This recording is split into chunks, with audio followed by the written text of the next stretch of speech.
Bienvenue dans le plus grand parc attractif de Guadeloupe à Sainte-Anne, Karukéraland. Le parc Karucoco vous accueille pour des moments de détente, de sensations, de confort et de formidables moments conviviaux.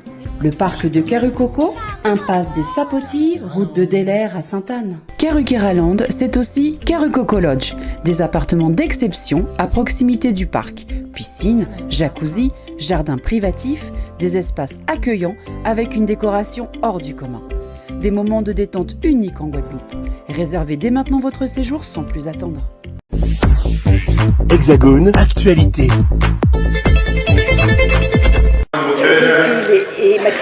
Immatriculé dans le centre de Pontevedra était le triple des véhicules immatriculés dans le centre de Madrid. C'est pour ça qu'il fallait changer de paradigme. Nous poursuivrons avec les réactions de ces quelques personnes venues à Strasbourg pour ces assises du centre-ville au Parlement européen. En ma compagnie, à présent, Solange Nadi, elle est la deuxième adjointe au maire de la commune de Terre-de-Bas. Alors, qu'avez-vous retenu depuis 3 jours qui pourrait apporter, qui pourrait donner un plus à Terre-de-Bas, installer quelque chose pour dynamiser Terre-de-Bas peut-être? Écoutez, Terre-de-Bas est présente à Strasbourg parce que Terre-de-Bas a une situation particulière. Nous, la Guadeloupe est un archipel. Terre-de-Bas fait partie des îles autour de la Guadeloupe proprement dite. Et donc, cette singularité, cette insularité que nous avons, nous devons faire face à des difficultés supplémentaires par rapport à la métropole. Donc, moi, je représente la commune de Terre-de-Bas à Strasbourg parce que nous avons été associés à l'appel à projet Petite Ville de demain. Et donc, nous avons souhaité un petit peu connaître les blocages par rapport à cet appel à projet, puisque nous sommes toujours en attente des financements dans le cadre de cet appel à projet. Et donc, parallèlement à l'appel à projet Petite Ville de demain, c'est vraiment la problématique des sargasses qui intéresse Terre-de-Bas. Alors, nous sommes dans une situation où la commune ne peut plus faire face à la collecte des sargasses et donc nous devons faire appel à l'Europe pour pouvoir nous aider à ce niveau-là, puisque les communautés d'agglomération ne répondent pas. La région essaie de répondre un peu, et l'État quand même, malgré le plan Sargasses 2, cette insularité n'a pas été prise en compte. Donc ça vous préoccupe beaucoup, ce problème des sargasses. Avant, il y a d'autres projets, mais il faut déjà gérer ce problème le plus rapidement possible. Écoutez, pour parler de tourisme à Terre-de-Bas, il va falloir régler cette problématique. C'est sûr que nous avons d'autres projets pour la commune, mais cette problématique des sargasses est assez importante. Elle revient chaque année, ça fait 12 ans que ça dure. Il va falloir qu'on trouve une situation d'autant plus que le port départemental est aussi impacté et sans ce port départemental, Terre-de-Bas ne peut plus accueillir, la population de Terre-de-Bas ne peut plus quitter le territoire. Vous avez constaté une baisse de l'arrivée des touristes à Terre-de-Bas à cause justement de ces algues sargasses? Oui, il y a une baisse. Alors, malgré le fait que depuis notre arrivée à la mandature, il y a des actions de fait pour attirer le tourisme, mais nous avons cette problématique récurrente.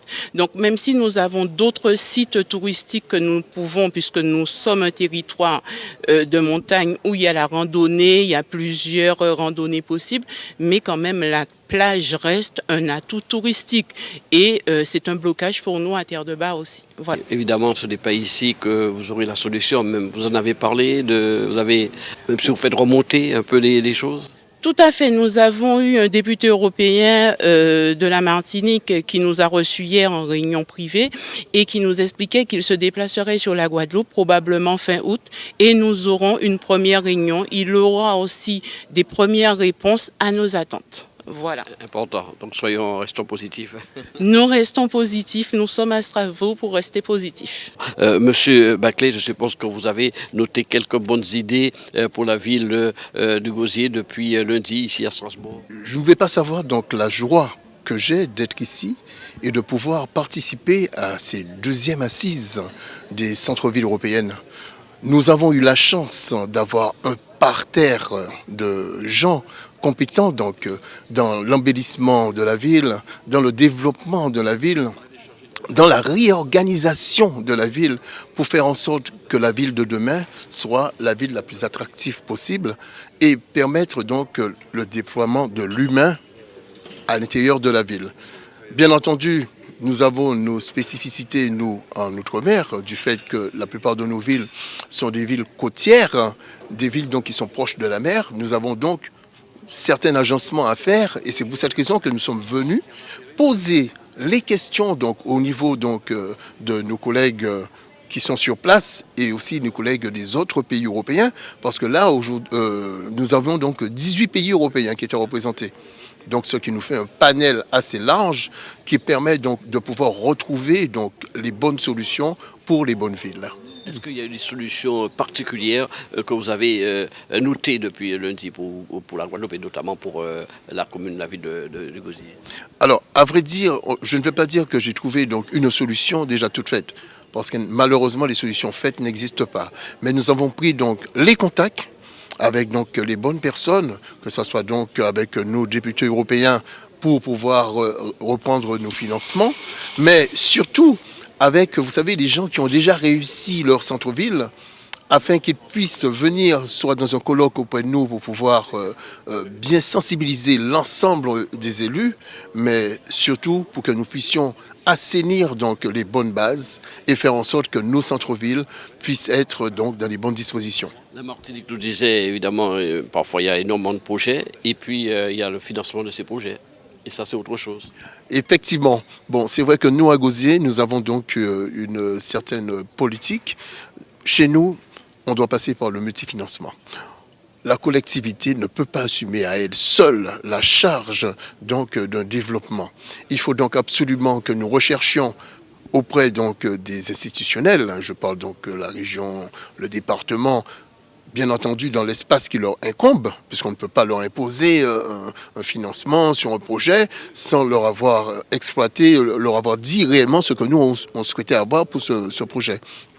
Maintenant, comme je dis, le multifinancement, ce n'est pas uniquement les institutionnels. Nous avons d'autres parties qui peuvent être utilisées. Nous pouvons aussi faire appel à l'emprunt. Bon, c'est un banquier qui parle, donc c'est pour cette raison donc, que je vous dis aussi cette chose. Et j'estime qu'aux Antilles, nous devrions plus faire part à ce multifinancement. Aller voir même les privés s'il le faut pour certaines C'est sur les projets et ne pas attendre seulement sur les collectivités. Ne jamais attendre. Il nous faut avancer. Nous n'avons plus le temps d'attendre. Il nous faut avancer et j'espère donc que ce sera non pas un 20 mots, mais que l'ensemble des collectivités donc emboîteront le pas afin que la Guadeloupe puisse avancer et que nous soyons gagnants. Le bien-être environnemental, on en a beaucoup parlé aussi. La commune de Gosier, qu'est-ce qu'elle fait sur ce plan de l'environnement? Alors, au niveau je dirais même plus, c'est pas uniquement l'environnement. Hein.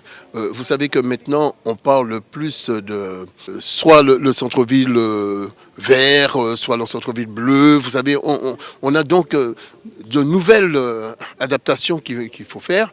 Et chez nous, nous avons donc des élus qui sont très sensibilisés là-dessus.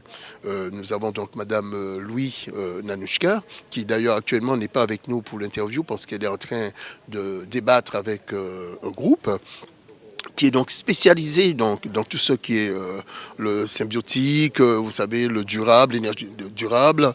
Et nous savons que nous allons pouvoir avancer dans la bonne direction avec elle. Je voudrais dire que ce fut un moment d'échange important. En tout cas pour nous, pour moi en tout cas, élu à l'Action Cœur de Ville, c'était l'occasion aussi de rencontrer d'autres villes qui avaient participé aux dernières assises à Pau et de voir ce qui avait été fait et les évolutions. Et ça nous montre bien que le travail à la fois la communication sur les dispositifs, mais aussi le travail que nous faisons à travers des actions telles que pour la fête des mères, la fête des pères, mais aussi des travaux de restructuration du centre-ville correspondent en tout cas à ce que j'ai entendu sur le territoire pendant ces assises. La ville des Abîmes aujourd'hui a beaucoup organisé autour de ce centre-ville une dynamique économique. Vous avez la ZAC de Providence et bientôt la ZAC de Perrin avec l'arrivée du CHU. Donc il est important pour nous de travailler sur ce centre-ville pour la rendre attractive et c'est la raison pour laquelle nous faisons partie de ce projet des villes retenues au niveau national dans le cadre du projet Action Cœur de Ville. Aujourd'hui, avec Cap Excellence, dans le cadre de la signature de l'opération revitalisation, nous travaillons avec Pointe-à-Pitre, les Abîmes, pour faire en sorte que les centres-villes de deux villes de la communauté d'agglomération puissent être attractives un avec son histoire et l'autre avec aussi son histoire, implanté, je dirais, pour nos villes des Abîmes, à la fois urbain et rural. En termes d'aménagement du territoire, une politique bien définie en la matière?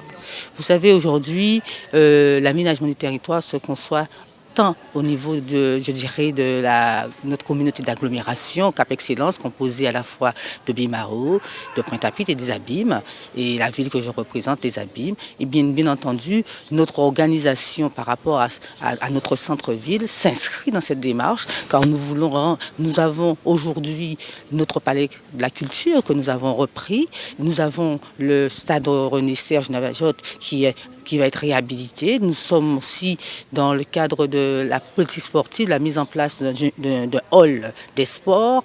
Donc vous voyez, donc, ce centre-ville a des atouts, le monde de la mémoire, et en plus, non loin, je dirais, de Belle Plaine, Taounaba, qui est notre joyau par rapport à la biodiversité. Donc vous voyez, donc, il y a quelque chose de nouveau qui continue de se faire au niveau de la ville des Abîmes. Eh bien, nous voulons aujourd'hui que notre centre-ville soit aussi attiré par la jeune génération, parce qu'il faut à la fois moderniser nos infrastructures, mais aussi faire en sorte qu'il y ait des logements pour permettre à cette jeune génération et des jeunes entreprises puissent s'installer au niveau de ce centre-ville.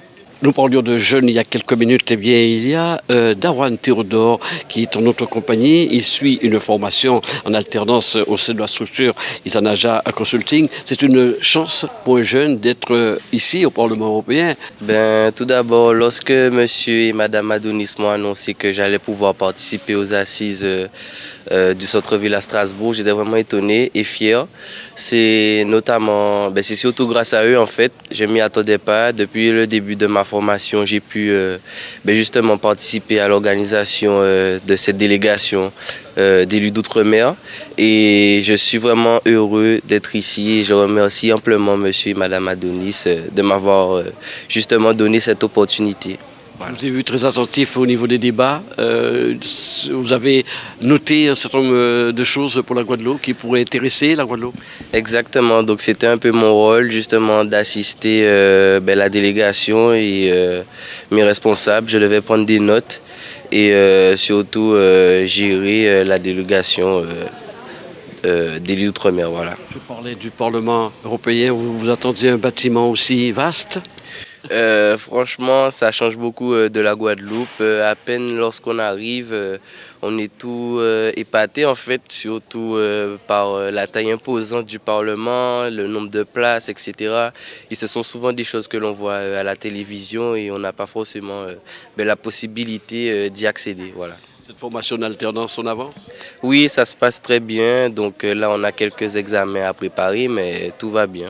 Pour toutes ces réactions, vous avez pu les entendre il y a quelques minutes sur ces assises qui se tiennent ici au Parlement européen, des assises du centre-ville. En ma compagnie, Jackie Adonis, qui est le coordinateur de ce projet, en compagnie de Isabelle Adonis, pour faire venir cette délégation ici à Strasbourg. Ça demandait un peu de travail et comment ça s'est organisé pour faire venir toutes ces personnes qui sont très satisfaites du reste de leur venue ici à Strasbourg. Bonjour Maurice, nous en sommes très satisfaits parce que nous avons la chance cette année d'avoir une belle délégation et donc bien entendu après cette pandémie de 2 années d'affilée, donc on ne pouvait pas bien sûr participer, de toute façon il n'y avait pas des assises et là cette année ils ont répondu présent. On pouvait être encore davantage accompagnés, mais qui malheureusement, il y a eu certaines personnes contactées par Covid et d'autres pour des raisons X qui n'ont pas pu venir. Mais là, nous sommes 17 participants et ça se passe très très très bien. Avec des idées intéressantes, des échanges intéressants aussi. Très intéressant parce que nous avons eu l'occasion d'être en visio avec un responsable martiniquais qui vient justement de prendre son nouveau poste et qui a tenu de belles promesses avec les participants, donc il sera bientôt aux Antilles. Et donc tout cela encore pour dire que c'était de qualité ce beau déplacement sur Strasbourg. Il est important pour des responsables de certaines structures, des élus aussi, de se déplacer, de faire de tels déplacements pour échanger, pour avoir aussi capté de nouvelles idées. Mon cher Maurice, vous ne pouvez pas si bien dire. Je viens d'en discuter tout à l'heure avec nos amis d'à côté. Et donc, ce matin, durant l'intervention de plusieurs intervenants, et c'est là où je disais que c'est vraiment dommage que certains ne veulent pas, ou je ne sais pas pour X raisons, ne viennent pas assister aux assises du centre-ville, parce qu'il y a tellement de solutions qu'ils apportent par leur propre expérience. Et donc, vous n'avez pas besoin d'acheter ces expériences. Ils vous les donnent gratuitement.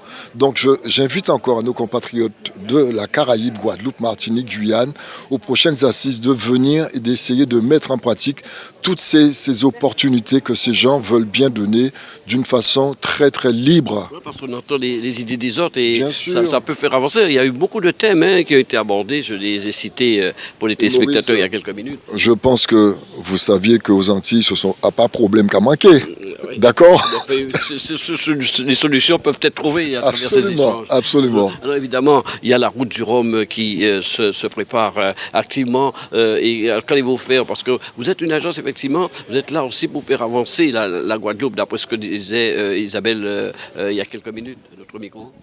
Alors je souris parce que nous sommes une agence de communication internationale et ça c'est plutôt la partie que Isabelle est attachée. Il s'avère que nous avons divers cordes à notre arc.